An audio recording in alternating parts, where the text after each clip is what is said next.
अकृत घन वो जो एहसान फरामोश होता है, उसे इतना बुरा माना गया है किसी किए के एहसान को जो नाफरमानी कर दे। अब ये जो अवस्था है, ये आती कैसे है? वो जिसे हम शुक्रिया अदा कहते हैं, वो जिसे हम किसी का एहसान मान लेते हैं, ये हमें आदत पड़ती कैसे है? ये हमारे शुरुआती जीवन के जो कर्म होते हैं, बचपन से जब जब जीव को सोझी आती है, समझ आती है, और जीव की जैसी आदत होती है उस समय में, ये वहां से आदत पकनी शुरू होती है। जीव उस तरह का स्वभाव लेके चलना शुरू होता है। माता पिता है, पालना शुरू हुई, बहुत ज़्यादा लाड़ प्यार में बिगड़ा हुआ बच्चा, बिगाड़ा हुआ, उस पर कोई भी किसी तरह का भी कोई ख्याल रखे और वो उस ख्याल रखने को गुस्से में, मस्ती में या बिना रिस्पॉन्स किए जो उसे लेता रहता है। और शुरुआती जो कमी होती है वो माता पिता की ही होती है।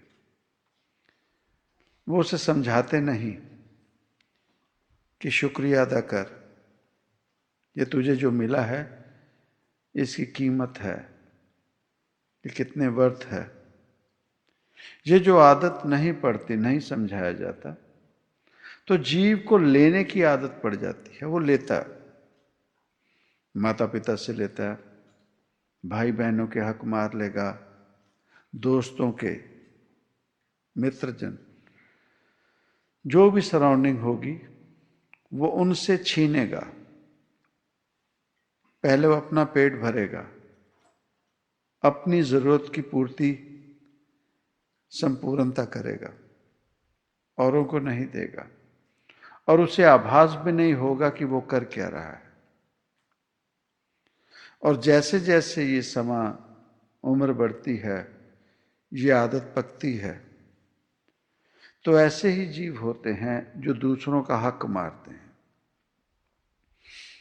ऐसे ही जीव होते हैं जो हमेशा नाखुश रहते हैं, जीवन में कभी खुश नहीं होंगे। जितना मिला उसकी कदर नहीं करेंगे, उसकी कदर नहीं होगी, उन्हें आभास भी नहीं होगा, वो आभास भी नहीं करेंगे कि कितना मिला है।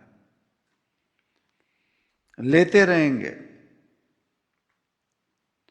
और नाशुक्रे दुनियावी तौर पर किस जीव ने कैसी कितनी मदद की, कभी आभास नहीं करेंगे, कभी रियलाइज नहीं करेंगे।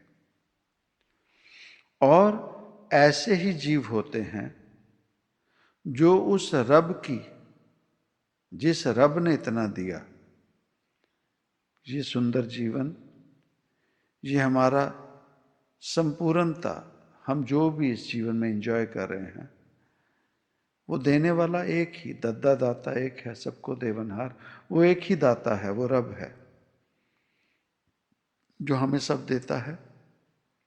पर जैसे दुनियावी तौर पर हमारी आदत लेने की बन जाती और शुक्रिया अदा नहीं करते, उसी तरह से हमारी आदत उस रब के लिए भी, रब के मामले में भी वही आदत हो जाती है।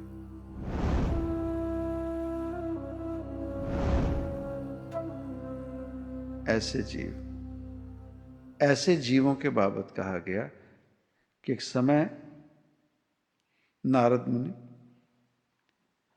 संसार घूमने में, वो एक ऐसे जीव हैं जो ब्रह्मांड में कहीं भी घूम लेते हैं।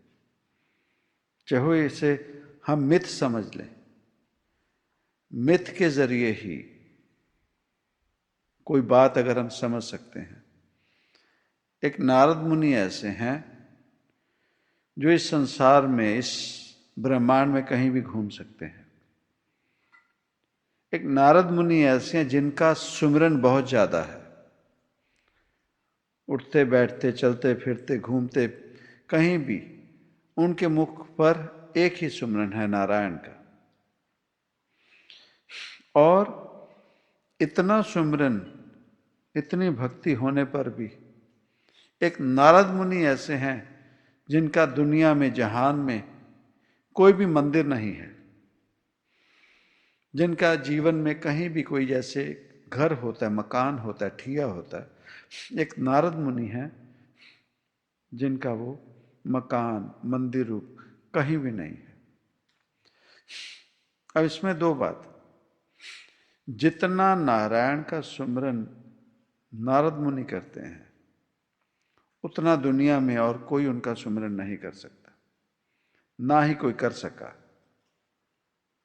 संत जन हुए, महात्मा हुए, महापुरुष हुए, देवता हुए, रब हुए, उन सभी में कहीं भी नारद मुनि जहां चले जाएं उन्हें इज्जत सम्मान दिया जाता है,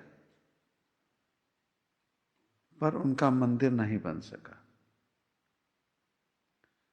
मंदिर नहीं बन सका, उनका पूजा स्थान नहीं बन सका। हमें दुनिया में कभी भी कहीं भी कोई नारद मुनि की पूजा करते हुए कोई नहीं मिलेगा। इतना नाम सुमिरन, उसके बावजूद क्यों कि जितना सुमिरन, जितनी भक्ति, जितनी जानकारी, जितनी बुद्धि, जितना ज्ञान उनके पास है औरों के पास शायद नहीं हो, पर उनकी एक आदत, लगाना बुझाना, यहां की बात वहां करनी, वहां की बात वहां करनी, और जैसे कहा गया गुरबाणी में, घर सुख वस्या बाहर सुख पाया। उनके भीतर इतना सुमिरन होने पर भी, इतना सुमिरन होने पर भी उनके भीतर सुकून नहीं, चैन नहीं, सुख नहीं। और वो ना होने पर वो जहां भी गए, जहां कहीं भी गए, उनके जीवन में ना भीतर सुख रहा और ना ही जहां कहीं भी गए वहां सुख नहीं दे सके।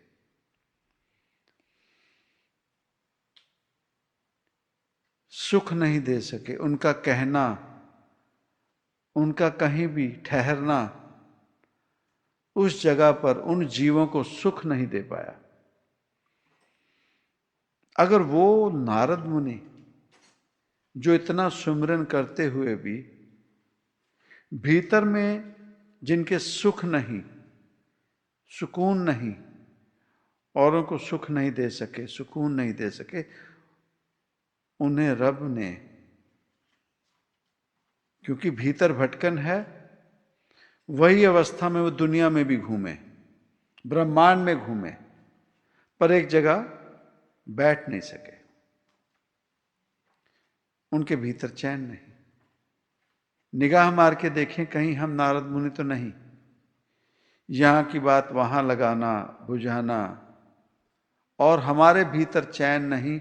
और जहां कहीं भी चले जाएं, जैसी भी परिस्थिति हो, हमने वहां डिस्टर्बेंस करनी है, उस जगह का सुख चैन खोना ही है।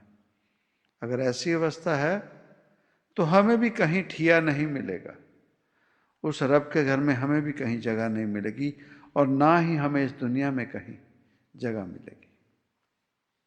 खैर, वो नारद मुनि ब्रह्मांड घूम रहे, अचानक उन्हें किसी की रोने की, कराहने की आवाज आई।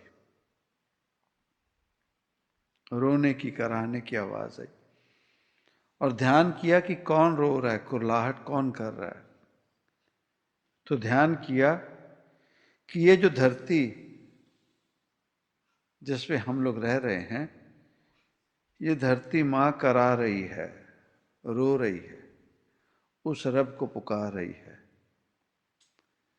नारद गए और पूछा कि हे मां क्यों, किस चीज से इतने परेशान हो, कौन सी चीज है, वस्तु है तुम्हारे पास तो सभी कुछ है, कौन सी ऐसी चीज है जो परेशान कर रही है।